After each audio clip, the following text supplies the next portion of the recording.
Welcome to our Crazy About Jesus podcast with Pastors Kempy and Lisa Womble of the Seed Church from Savannah, Georgia. This podcast is all about navigating this crazy life with a crazy love for Jesus. We are so glad you're joining us today, and we'd love to hear from you. Visit theseedchurch.com/podcast to get your question featured in our next recording. Welcome back to the Crazy About Jesus podcast. Today is part 3 of our series on parenting. If you haven't listened to them yet, please go back. Today we have our children's pastor sitting in with us, Pastor Julie Friday, our lead pastor, Pastor Lisa Womble, and we have 2 of her kids, her daughter Lydia Womble and Josh Womble. He's not a daughter, he's a son. And me. And we're going to be talking today about parenting and technology. And just before we get started, I want to let everybody know we're going to be talking about a lot of different resources, website tools today. So if you miss it, don't worry. Go to theseedchurch.com under the resource tab, and we'll have everything listed there for you. Yay. And I think we're going to start off by talking about just time spent with technology. Well, I guess I'll start off. So where are teens connecting today? Anywhere they can satisfy a craving of validation.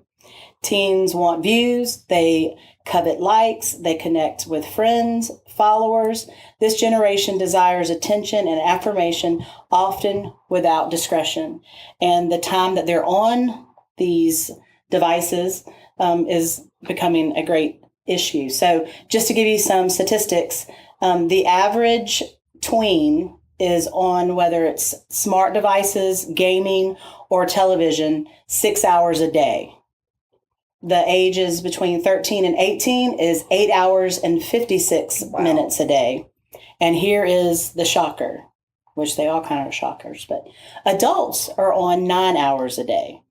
So that is something for us. We're supposed to be modeling what we want our kids to do. So Guilty. Yes, all guilty. Which is what I think is fascinating that they're proving that, because children model the behavior that they and that really what the key is, we are on our devices, so it's much easier to just hand them one and let them go do what they want to do, so it doesn't bother us or interfere with what we want to do.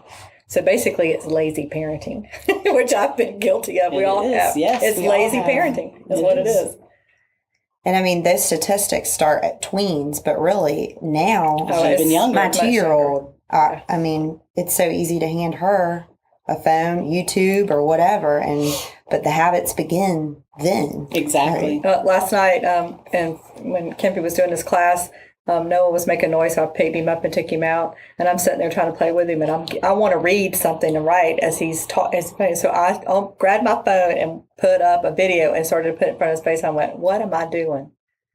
He's 7 months old, and I'm sticking a tech device in front of his face, and I made myself put it up and just start entertaining. And he was perfect. I gave him a water bottle, and he was happy. But you get that right then. You have to make a choice.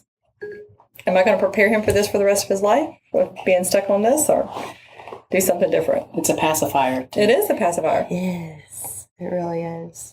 But I love this because one of the things, symptoms of electronic screen syndrome, mood swings, meltdowns, irritability, depression, learning disabilities, memory loss, violence, disconnected, tantrums, oppositional, poor sportsmanship, social immaturity, low frustration tolerance, disorganized, sleep deprivation, and poor executive function.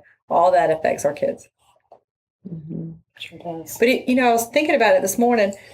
It's not the reason why I think it's producing all these things. Children were made to move, to play, to explore, to make and create things.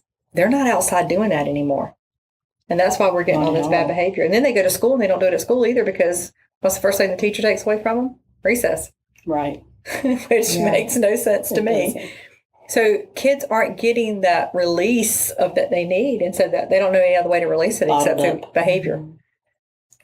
And the one lady was also talking about the difference between just watching something and then like the interactive, like with the games and the apps. Like we think we're being good by giving them something that's educational that they can move, but really that is even more negative on the way that the brain is wired. It's affecting their brain function. That's amazing. It is. Yeah. Because you think you're doing something good, but really it's the relationship that you build when you're side by side, teaching them how to read or teaching them how to build something or teaching them how to do something, to kick a ball or whatever. It's that bonding and relationship that's so important that we're missing out on because we're letting the electronics replace the parenting that we used to do. Preach it. It's so true. So true. So I'm sure I'm speaking for everybody who's listening. What do we do? Where do we start with this? Because with me, I'm thinking about, I'm switching the question around. Okay, how much time am I spending not in front of a screen? And that kind of, I know everybody else is feeling the same way. Absolutely. Because Sure. we're all like, you might be on a screen at work, and even if you're not, you get home and you're like, you pull up your screen. If you're watching something, you're on social media, like, I'm not really spending too much time when I'm not in front of a screen. So where do we start with this? We must crucify our flesh. Help.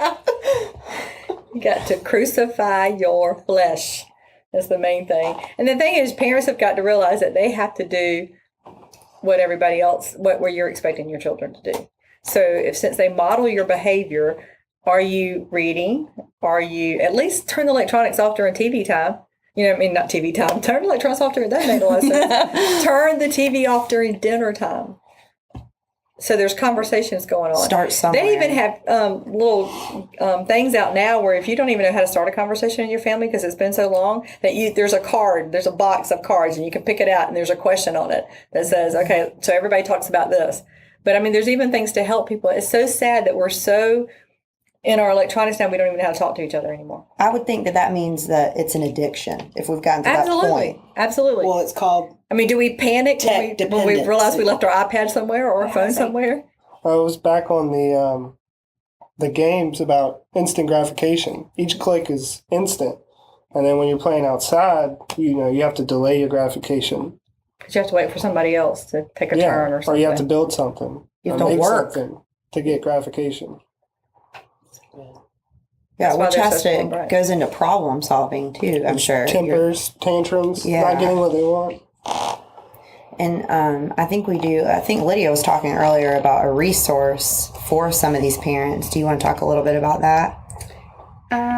Well, he has an Instagram. He also has a book. It's called The Dad Lab. And basically, he is a single father who doesn't have any electronics or TV or anything in his house. And what he does is he takes the time and he creates crafts that can teach them math, that can teach them colors, shapes, words, science. And it's everything that he uses home things that you have, supplies that you have at home. And it's just taking that little extra time to create those things with him and It's teach relationship them. building. which is Yeah. building a relationship with your children is What was his name? crucial. The Dad Lab. So in that like you said, building a relationship and these time parameters, it's going to look a little bit different for everybody. Family, right? But how do we start? I think it's important. I'm sorry. No, go. I think it's important that obviously it's not saying all these things are bad and never to do it, but it is monitoring the time. And then one thing we have to focus on is building a rapport with your kids on a regular basis, a relationship that you're not just opening up the room and saying, you've been on that game for 4 hours. Maybe one day you need to say, okay, we've set up these guidelines. You have an hour or whatever you're allowed to be on there. Maybe you go in and join them while they play. You go into their world occasionally. Oh, well, your daughter used to have a problem with binging on Netflix. Well, you've now put in some guardrails, some guidelines, some boundaries. And then you wake up one morning and say, hey, can I join you and watch a movie together? And then you have some type of dialogue together watching the movie. So it's a way of you're going into some of their activities, but you're not barking at them all the time. You're explaining why we put these boundaries on you. It's not to punish you. It's not to steal fun, but the effects that it can have on you. That's good. Lydia brought up a point earlier when we were talking about technology and guardrails and stuff like that you put on people. Years ago, Lydia made him a comment that I don't like all the restrictions you're putting on me. And Kempy said restrictions. Restrictions are punishment. I'm not punishing you. I'm putting guardrails up to protect you. So that all failed in the communication of it. In her eyes, it was, you're restricting me because you don't trust me. Then let me go ahead and do something just to prove that you don't have a right to trust me. Instead of saying, listen, honey, I love you so much. I'm putting guardrails around you because I know what's out there that you're not exposed to yet. And I don't want you being exposed to those things because they can harm you. You can't see the harm in them yet because of your age, but I can. And so because I love you so much, I want to put these guardrails around you to protect you. So the whole thing would have went down totally different if we had explained that at the beginning instead of waiting till it all blew up in the end. So like Julie said, it's that relationship that you build with your child so they know that you love them and you're not just putting restrictions on them because you think they're bad or you don't trust them. Right. And that's so true. But also you have to think about that the kids aren't the only person that has to have guardrails. You have to let them know that you in your life have guardrails too. Yes, definitely. As an adult and a parent. I think that's really important. Which the tools that they have out now that we're going to have on the blog can really help with that also, as far as like you were saying, the parents, you have to have those same guardrails of the time you're spending in front of a screen. Mm-hmm. Well, you don't have to reinvent the wheel every day. If you have these, talk a little bit about Circle, if you will, Pastor DeLeo. Circle is produced through Disney. But it puts time restraints on the internet. So it'll cut off Wi-Fi access to each device. And it also has on the go. So that was my first concern was, what about when they're not in the house? But now you have, for a small monthly fee, you can be on the go and still have some control over what your kids are, the time and what they can access. So, but I love you said the kids, but sometimes we need those devices on there to cut the Wi-Fi off on ourselves. For everybody, Until we learn how to control that. Yeah, you know? Exactly. And then it becomes easier, I feel like, if you're trying, not disciplining, but what was the other word we said earlier? Guardrails. Yeah. Boundaries, yeah. Talking about the difference between restriction and guardrails. Yeah.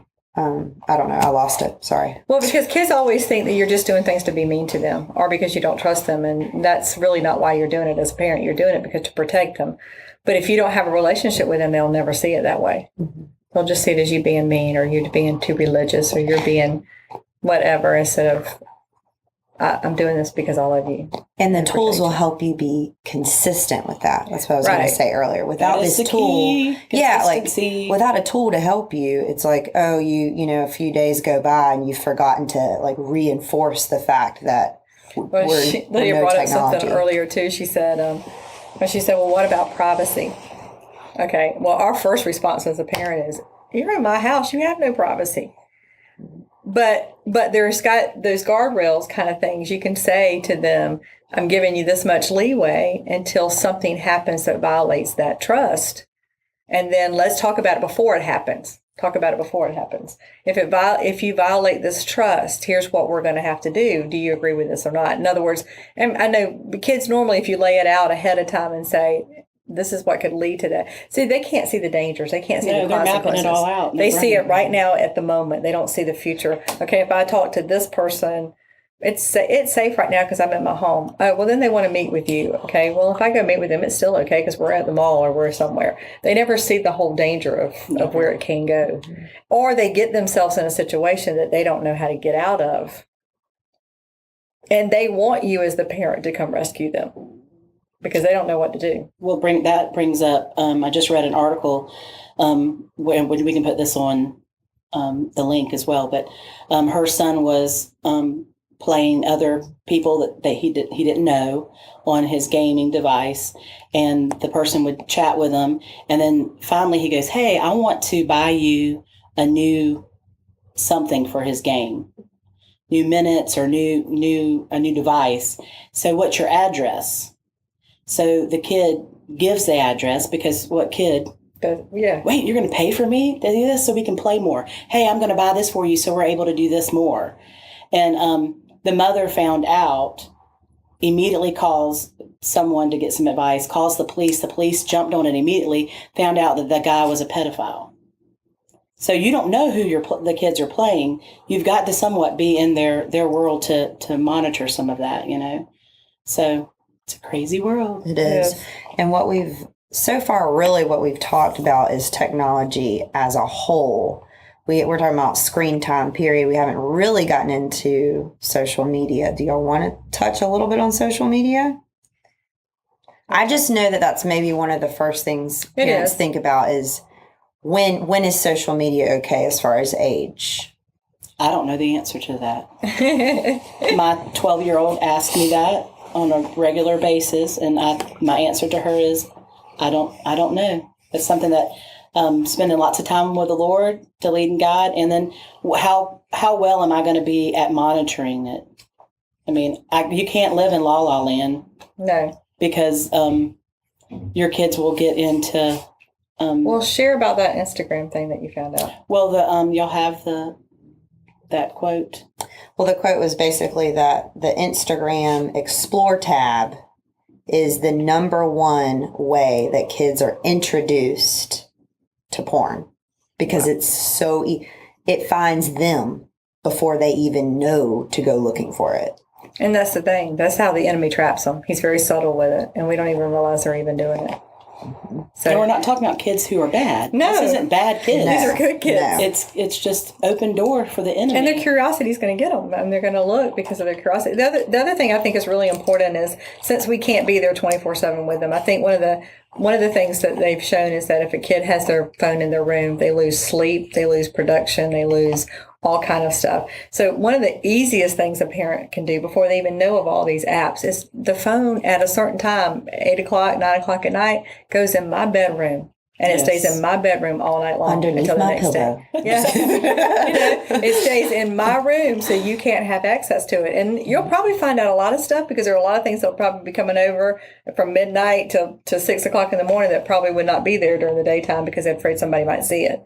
But at nighttime, the child, it could be on there before the child could delete it. And you might find a lot of stuff just that way without even trying to find anything. Mm-hmm. But I think when you're discussing this kind of topic with your teen or preteen, it's important that you're telling them that this isn't about keeping fun away from you. Just like those guardrails. Guardrails on a road are to keep you from falling off, dying, destruction. And that was one thing I did with my daughter was when we were talking about Instagram, sharing that information you just shared about being exposed to pornography. And her first instinct was to say, I don't even want that. And why? Because she didn't want to have that temptation or that draw. But yet their pressure every day is everybody has this. Mm-hmm. Everybody has full access to anything. So they live in that every day. So when she comes home, Mom, what about this? What about that? But if you take the time to really explain why it's bad or why it's not the right time, I think that helps, and that goes along with relationship. It does. I think it's really funny. We're talking about teens and tweens, but it really starts younger. Wyatt's 3 years old. First thing he says to me when he gets to my house is, "Did y'all want to watch a movie on your iPad?" And so I loved the other day, Catherine went in there and she says, "Time to put that up." And he's like, "No, I want to watch a movie." And he said, "No." She said, "No, we're with our family. We want to spend family time together. So let's close it and let's go spend time with family." And he didn't put up as big a fuss as he would have if she just took it away from him and said, "We're not watching this." But she explained, "No, it's family time. We're with our family. So let's go spend time with our family." So we even got to watch that with the little kids. Definitely. Because it starts there. It starts there. You're creating the monster at a younger age. Yes. He didn't even have an iPad till Gigi got in there. Busted. That's true. Podcast. That's true. So Gigi did it. I know we could talk about this. We can talk about hours. Forever. So, but I have one more question. Just if you had to say one more thing to the parents that are listening about this subject, what would it be? Build a relationship with your kid. Spend time with them, whether it's like she said earlier, sitting in the room with them, watching a movie together, talking to them, have it coming in there. I've noticed since Lydia's been back from college, I'm spending so much more time in her bedroom just sitting there talking to her than I did before. And that's the thing that's the key to me to all of it. It is. Communication. And what? Communication. Yeah, communicating. Communicating why you're putting guardrails on and why you're doing the things that you're doing as a parent is important. I think that's good about what Lydia said earlier about making sure we have some of those same guardrails, because if mom and dad are, watching whatever, why why won't you let me watch that? Just those special guardrails. But what I would like to say is that we don't pretend to know it all. No. We're parents, and we're in great need of a God to lead and guide us. And what Pastor Lisa said about relationships, building, bonding with your children, and boundaries. Building, what was that again? Bonding. Building, bonding, and boundaries. I didn't even know that was a 3 Bs. Oh, look at that. That's good. We It's will anointed, put that then on the blog as well. So make sure to check out the blog because it's really going to be a great resource for you to take your next step in this. Yes. So thanks for joining us. Thank you. And we'll talk next week. Woohoo.